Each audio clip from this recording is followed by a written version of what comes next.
Intercultural communication in international business. The part of Marion Bergheimer is played by an actress.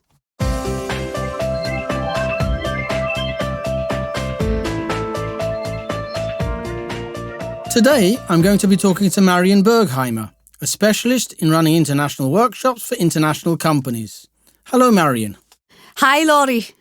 I understand you're going to give us information on intercultural communication in international business. Yes, that's right. Business people communicate face-to-face on the phone and by letter or mail with colleagues and other business people all over the world to make contacts and to make deals. Why do so many fail? Simple. Lack of awareness of the influence of culture on the way people communicate. They write or speak with foreign business people as if they're communicating with a colleague sitting at the next desk, without taking into account the cultural differences. We're not just talking about the language barrier here.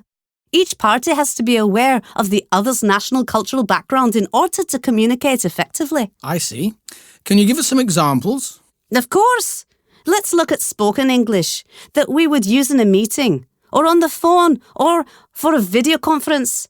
The phrase just now in the UK means immediately, whereas in South Africa, it might mean any time in the next couple of days. Another favourite is momentarily, which in the USA means shortly, as in one of our staff will take your call momentarily. In the UK, momentarily means temporarily. For example, Mr. Johnson is replacing the marketing manager momentarily, as he is away at a one-day conference. I can see why misunderstandings happen. But these are language problems. Right. Now let's look at style. I'm sure you'd agree that Israelis tend to be very direct. I don't think there's much doubt about that. Direct in this context means saying what you mean. If an Israeli sees an obstacle, he will say, "There's a problem." An American, although considered direct compared to some other business cultures, wouldn't talk about a problem, but would say that there were some issues or challenges. The British can be even more indirect. A British businessman might listen to an Israeli talking about some project and reply, "That's interesting." If you hear this reply too many times, you can be sure that he is actually not interested, but is just being polite. Yes, the British are famous for their politeness and understatement. So when a Brit says, "I suggest that you do something," you should not treat it as a recommendation, but as an instruction to do it. Right. There is another area which causes great misunderstanding, and that is the way in which East Asian cultures express disagreement. In East Asia countries, it is very important not to lose face, and as a result, people avoid saying no.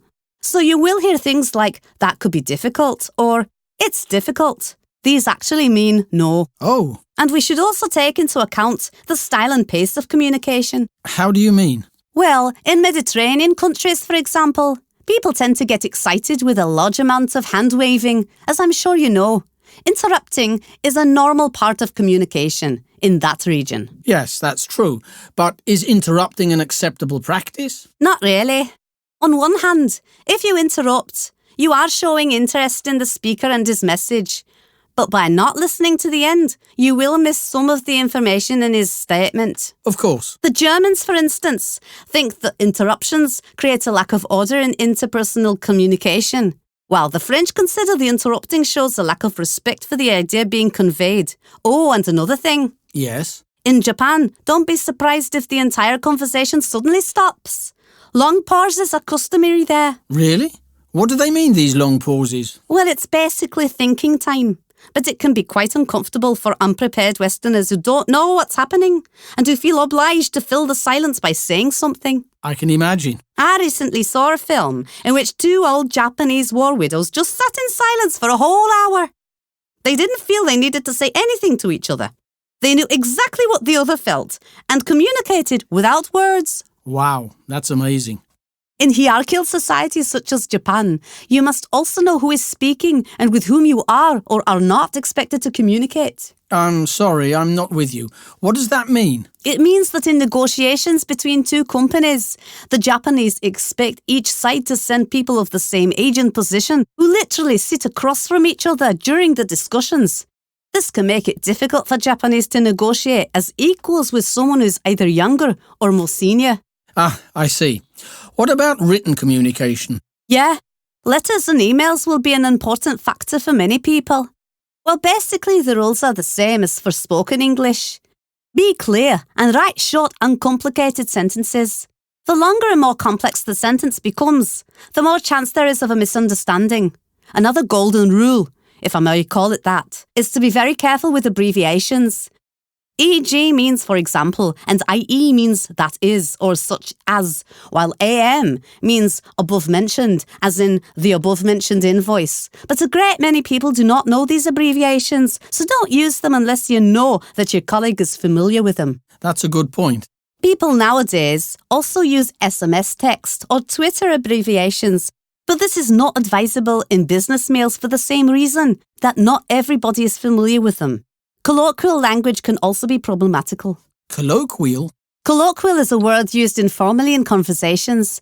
So, for example, when an American colleague wrote to me, "It's nice to touch base with you," I had absolutely no idea what she meant. What does it mean? What, touch base? Yes. It's nice to be in contact with you. It is a term related to the American game of baseball. I didn't know that either. Well, you can be pretty sure that your Korean or Chinese customer won't either, so don't use these forms. What about formality and informality in our mails? Germans, Swiss and Austrians will write a mail that has almost a full letter format. Formality and order is very important to these cultures, whereas the Asian cultures, when mailing you in English, will prefer to write straight to the point and even appreciate diagrams or some other form of illustration that'll help them understand the situation. Americans keep it short and informal for reasons of efficiency. And finally, just because a correspondent may call you by your first name or use informal language does not imply that you're now friends or buddies. It is all done to make the deal easier to complete. Do bear that in mind. We certainly will. Thank you, Marion Bergheimer, specialist in running international workshops for international companies. It's been a pleasure.